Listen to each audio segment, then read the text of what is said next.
Mati no aku engko.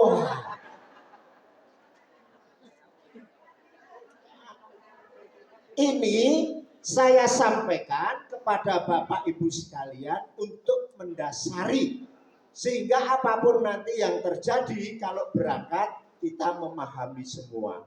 Yang penting adil. Coba kalau misalkan saya suruh memilih dari anggota kelompok KBIH dari 125 mongkon mangkat selawe sing 100 itu nggih. Iso loh kalau imannya nggak kuat kalau hanya ditentukan oleh KBIHU, Pak Tontowi harus tak parani untuk bunyi wes. Ben, pokoknya aku mangkat Pak kowe njaluk piro tak kei. Itu sudah nggak pas lagi itu. Lungae Tontowi nek nampa kaya ngono kuwi. Nggak bisa. Ini jadi perhatian kita. Yang kedua, harapannya kita berangkat tahun 2020 walaupun belum ada tanda-tanda. Perlu persiapan ekstra mental Bapak Ibu. Kita siapkan betul mental kita. Andai kata nanti sampai di antara kita tidak berangkat, ya kita sudah siap. Siapnya bagaimana? Inilah ketentuan Allah Subhanahu dan bersabar. Itu penting. Wong kemarin mau umroh saja ora sido gara-gara ditunda dan akhirnya tidak berangkat jadi stres ya kan? Itu juga ada. Maka kita siapkan dengan mental kita. Fisik kita andai kata nanti berangkat. Nah, itu kita siapkan. Kesehatan kita itu juga harus kita jaga. Kemudian uang kita penting ini. Penting ini paling penting juga di antara yang lain-lain. Kenapa penting? Semalam saya membuka ada usulan kalau biaya naik haji tahun ini akan naik menjadi 45 juta. Nganyelke to kuwi. Walaupun biaya sebenarnya kurang lebih sekitar 70 sampai 71 juta. Tapi wong sudah biasa terkadung 30, 35, 36 ya kan? Dan kita insya Allah sudah lunas semua ya. Dah itu kunci pertama lunas. Wis daftar, lunas, sehat, insya Allah berangkat gitu. Amin. Uang yang untuk sangu ada, yang ditinggali di rumah juga ada. Jangan sampai yang ditinggali di rumah tidak ada bekal malah dititipke tonggone, jangan, enggak boleh. Itu namanya belum mampu. Nah, ilmu manasiknya, ini harus kita dalami bersama. Saya khawatir dan bisa saja terjadi, bisa ya, bisa tidak. Saya sudah mulai membaca lagi buku tuntunan manasik haji di masa pandemi. Satu saja akan saya sampaikan sebagai gambaran. Dan ini mestinya tidak pas. Apa itu? Mikot umroh. Kemarin sudah disampaikan oleh Pak Haji, mikot kita itu kan ada 4 tempat. Untuk orang ini, untuk orang ini. Untuk orang Indonesia itu dari Yalamlam di atas pesawat dan atau ijtihad di King Abdul Aziz. Tapi ada satu buku berdasar kajian menurut madhab katanya bahwa nanti mikot umroh ihlalnya itu bisa dari asrama Haji Dono Budan. Nah kira jam piye iki? Misalkan dari sana kita sudah labbaika umrotan, labbaika umroh, itu sudah mulai kena larangan-larangan sejak itu sampai nanti terlalu panjang. Nah ini kami akan mengkaji dengan para ahli, para ulama, para kiai tentang yang begini-begini ini, ya kan gitu. Jangan sampai nanti wong kita kepengen itibak Rasulullah SAW, seharusnya mabit di Musdalifah, ngasah weh terus wae neng dhuwur bis. Nah, gitu kan ini perlu. Ini bekal untuk Bapak Ibu sekalian. Jadi itu akan coba kami kaji itu dengan para ahlinya, fikihnya, kemudian risalahnya tentang ibadah itu, ya. Oke, ilmu manasik haji tetap kita perdalam. Walaupun kita sudah punya pegangan ini, karena memang ibadah haji itu ibadah mahdhah, ibadah yang tata caranya sudah ditentukan, ya wis kaya kuwi.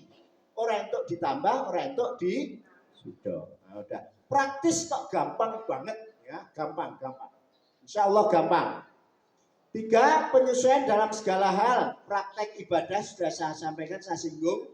Waktu nanti juga kayak apa, karantina sudah saya sampaikan, prokes sudah saya sampaikan, biaya juga sudah saya sampaikan. Nah ini dampak haji ke depan, tapi tetap kita berikhtiar, berusaha, walaupun belum ada tanda-tanda, mbok nek iso tahun 2022 berangkat dan berangkat semua. Tidak usah pakai kuota. Lanjut Bapak. Istitoah badaniyah, sehat. Istitoah amaliyah, amalan-amalan kita mulai kita persiapkan sekarang. Kata-kata, tindak tanduk, perilaku yang baik-baik, ya. Istitoah maliyah, hartanya mampu tadi ekonomi. Kemudian istitoah ilmiah, ilmu manasik hajinya. Yang terakhir istitoah kesehatan, ini harus mulai kita persiapkan. Karena apa? Tahu jaza ilal jannah. Haji itu tidak ada pahala yang lain kecuali adalah surga. Makanya karena itu kepingin ke surga ya kita persiapkan dengan sebaik-baiknya. Lanjut Bapak. Nah, tidak usah secara singkat saja. Tapi karena memang khusus haji, saya sampaikan.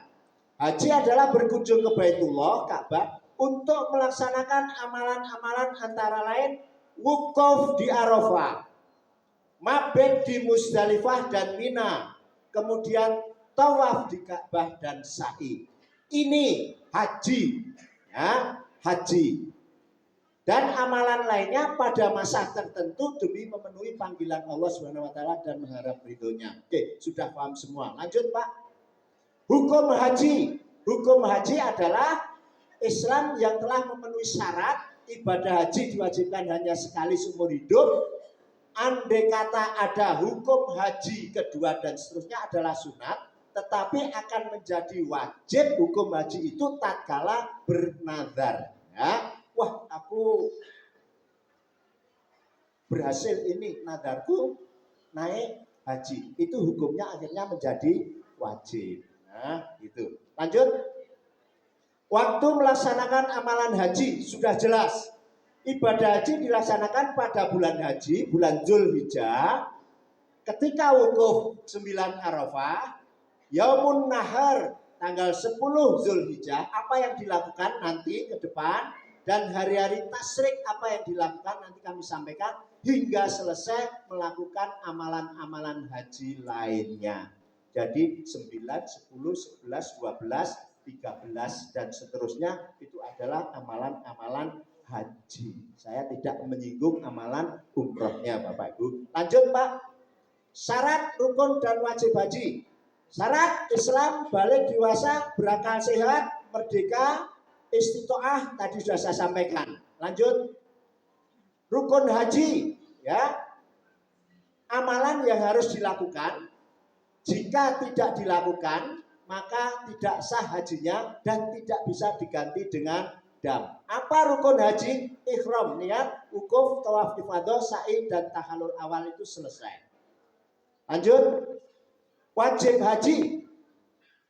Rangkaian amalan yang harus dilakukan apabila ada salah satu amalan yang tidak dilakukan hajinya tetap sah tetapi harus membayar dam. Nah, nanti dam ini kayak apa, bagaimana pelaksanaannya kita bisa cari waktu untuk saling tanya jawab. Ya, tanya jawab yang detail. Kalau tidak di sini, di tempat lain ya di tempat KBIHU Bapak Ibu masing-masing. Wajib meliputi ihram, niat haji dari mikot, mabit di Musdalifah, mabit di Mina, melontar jumroh, ula, wusta dan akobah atau kubro, dan tawaf wada. Ini wajib.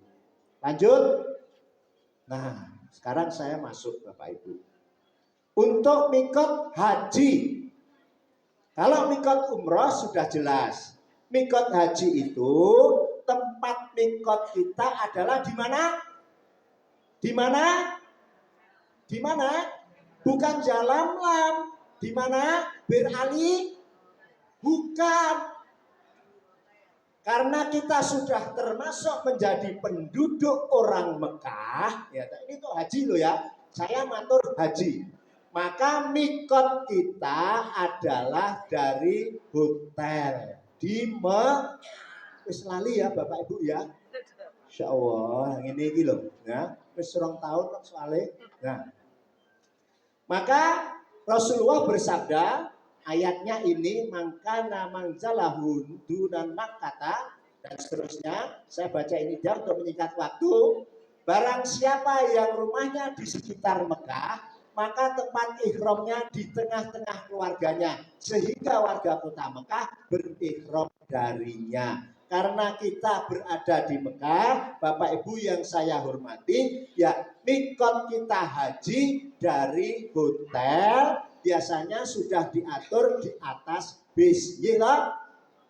Ya toh lupa. Ben pokoknya aku bengok-bengok. Ben terulang kembali, karena memang harus baik haji kita, karena hanya seumur hidup sekali. Apa yang kita lakukan sebelum kita labbaika hajjan? Bapak Ibu di hotel mempersiapkan diri, bersih-bersih diri, mandi yang baik, mandi besar, keramas, ya kan? Sebelumnya dipotong-potong dulu kuku-kuku yang panjang, ya kan? Panjang, dan itu boleh dibersihkan. Itu tuh apa toh? Oh itu. Ya, rambut itu boleh. Nah, setelah selesai mandi, Aisyah tatkala Rasulullah setelah mandi, beliau memberikan wangi-wangian kepada Rasulullah. Boleh Bapak Ibu, Bapak terutama Ibu-ibu memakai wangi-wangian sebelum memakai pakaian ihram. Ada nanti risalahnya di berikutnya. Dan pakailah wangi-wangian yang terbaik, yang baunya enak. Jangan pakai wangi-wangian yang marak kita nggone sebelah anyel.